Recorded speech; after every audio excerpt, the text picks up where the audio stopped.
ए अशोक भैया मोला आज अति आनंद है यार, अति खुशी की बात है।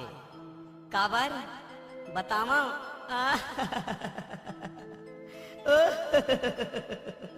ए अनीता मोला आज डीजे दर्शन परस्पर भरा डोला वाला भारी खुशी कैसे ए अशोक भैया बतावत हो ना।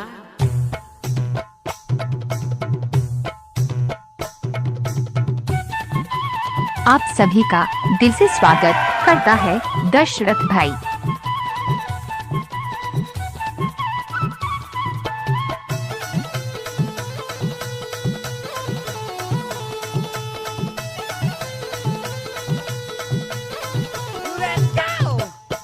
बगल वाली लड़की से मोला प्यार हो गया ना, सामने वाली लड़की से मोला प्यार हो गया ना। डीजे दशरथ परस्ती भरा टोला वाले प्यार हो गया ना, सामने वाली लड़की से मोला प्यार हो गया ना। बगल वाले लड़का से मोला प्यार होगी ना, सामने वाले लड़का से मोला प्यार होगी ना। दिन बुधवार ले शुरू हुए ए अशोक भैया दिन बुधवार ले शुरू हुए संगीत, शनिवार आगे ना। बगल वाली डीजे लड़की से मिक्स मोला बाय प्यार दशरथ हो गया भाई। ना, सामने वाली लड़की से मोला प्यार हो गया ना।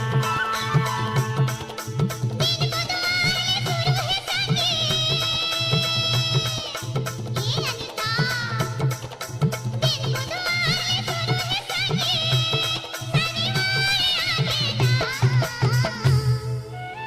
बगल वाले लड़का से मोला प्यार होगी ना, सामने वाले लड़का से मोला प्यार होगी ना। गाना मिक्स करना तो दशरथ भाई की आदत है। प्यार हो गया ना, सामने वाली लड़की से मोला प्यार हो गया ना।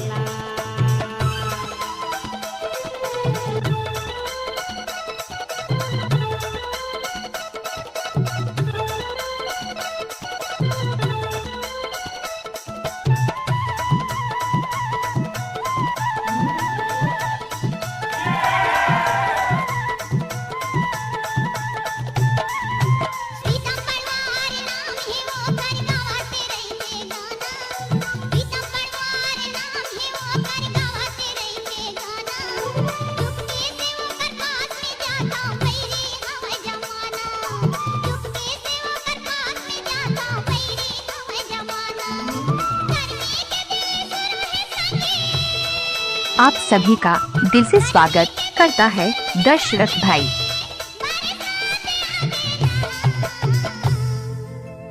बगल वाले लड़का से मोला प्यार होगी ना, सामने वाले प्यार होगी ना।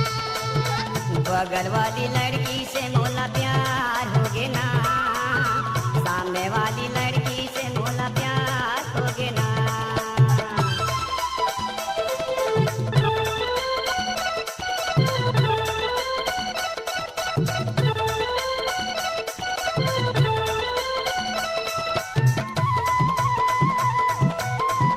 भरा टोला की प्रस्तुति।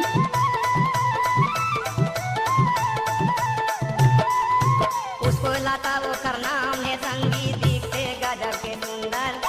हाँ अशोक भैया उसको लाता वो कर नाम है संगीत, दिखते गजब के सुंदर। खुला खुला अपन पाला रखते काया दिखते उजर, खुला खुला अपन पाला रखते काया दिखते उजर। गर्मी के दिन ले शुरू हुए संगीत, ए अशोक भैया गर्मी के दिन ले शुरू हुए संगीत, बरसात आगे ना। डीजे सॉन्ग सुनना चाहते हैं तो दशरथ भाई को लाइक सब्सक्राइब जरूर करें। प्यार हो गया ना, बगल वाली लड़की से मोला प्यार हो गया ना। बगल वाले लड़का से मोला प्यार होगी ना, सिंपल वाले लड़का से मोला प्यार होगी ना। दिन बुधवार ले शुरू हुए